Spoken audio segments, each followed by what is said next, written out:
ఇప్పుడు no cost cough syrup తో 60 రూపాయల విలువ గల ఇన్హేలర్ పూర్తిగా ఉచితం. దెబ్బకి దగ్గు జలుబు మాయం.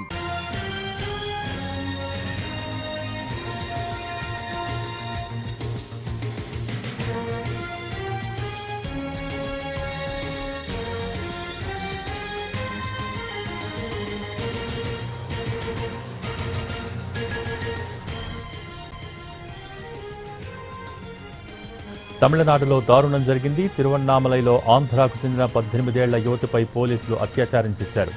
ఎంథాల్ బైపాస్లో రాత్రి సమయంలో టమాటాలు తరలిస్తున్న గూడ్స్ వాహనాన్ని ఆపి తనిఖీ చేశారు కానిస్టేబుల్ సుందర్, సురేష్ రాజా.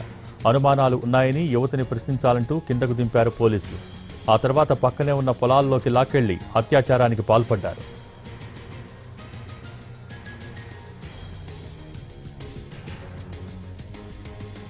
బాధితురాలి కేకలు విన్న స్థానికులు ఘటనా స్థలానికి చేరుకుని కాపాడారు. 108 వాహనంలో తిరువన్నామలై ప్రభుత్వ ఆసుపత్రికి తరలించారు. బాధితురాలిని ఎస్పీ పరామర్శించారు. అత్యాచారానికి పాల్పడ్డ కానిస్టేబుల్స్ ను అరెస్ట్ చేశారు పోలీసులు.